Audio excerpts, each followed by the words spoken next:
बिस्मिल्लाहिर्रहमानिर्रहीम, अस्सलाम वालेकुम। जी नेक्स्ट टॉपिक है हमारे पास सिग्निफिकेंस ऑफ मियोसिस। हमने लास्ट लेक्चर में मियोसिस कंप्लीट की थी, मियोसिस 1 एंड मियोसिस 2। आज हम इसकी सिग्निफिकेंस देखेंगे कि इसकी क्या अहमियत है।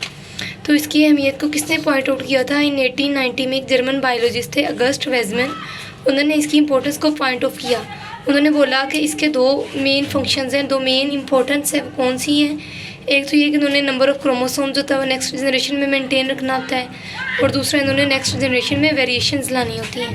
ठीक है, मियोसिस के बेसिक दो सिग्निफिकेंस हैं, एक नंबर ऑफ़ क्रोमोसोम्स को मेंटेन करना है नेक्स्ट जनरेशन में, और दूसरा नेक्स्ट जनरेशन में वेरिएशंस लानी है, कुछ तगय्युरात, कुछ तब्दीलियाँ लानी है। फर्स्ट को हम डिटेल से डिस्कस करते हैं maintenance of chromosomes in next generation.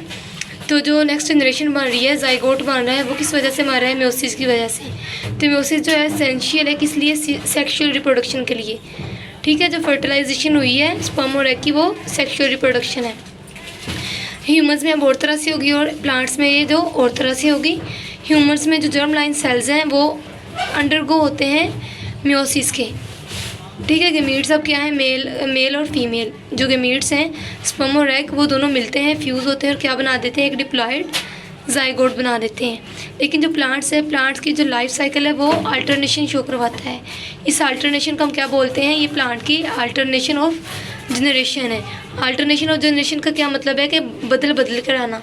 पहले एक तरह टाइप की जनरेशन आई, उसके बाद सेकंड टाइप की जनरेशन का आना। दो मेन टाइप्स है हमारे पास प्लांट्स में अल्टरनेशन ऑफ जनरेशन की। एक है हमारे पास स्पोरोफाइट्स और दूसरी है गेमेटोफाइट्स।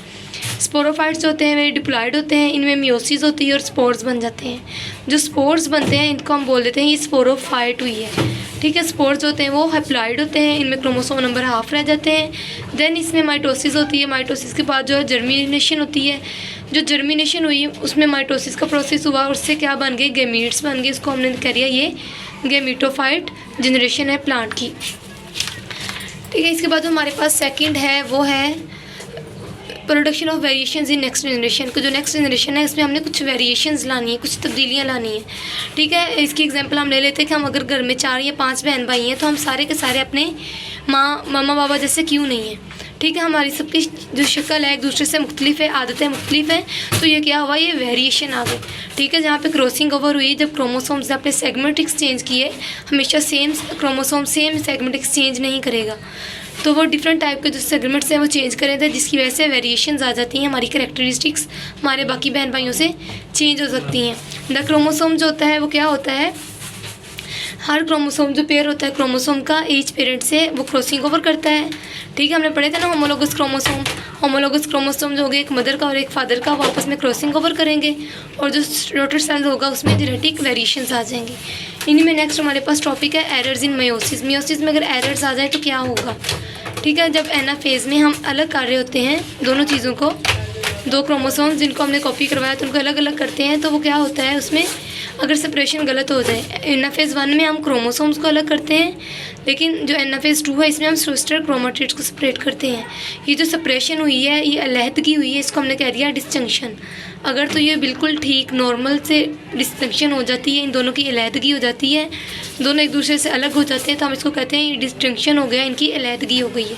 लेकिन अगर इनकी सेपरेशन में कोई नॉर्मल चीज़ नहीं रहती, कुछ चेंज आ जाता है, कुछ डैमेज हो जाता है एबनॉर्मलिटी की वजह से या क्रोमोसोम के नंबर की वजह से, ये अच्छे से एक दूसरे से डिटैच नहीं होते, तो इसको हम क्या बोलेंगे? ये नॉन डिस्टिंक्शन है, अलहदगी जो है वो प्रॉपर तरीके से नहीं हुई।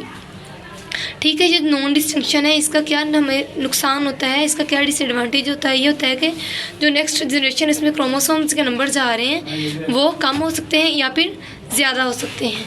और अगर वो पहले 23 से जाने, अगर नेक्स्ट जनरेशन में एक तरफ से 22 से आ रहे हैं, दूसरे से 24 से आ रहे हैं, या 1 से 22 से आ रहे हैं, तो ये इधर तो क्रोमोसोम नंबर सेम हो जाएंगे।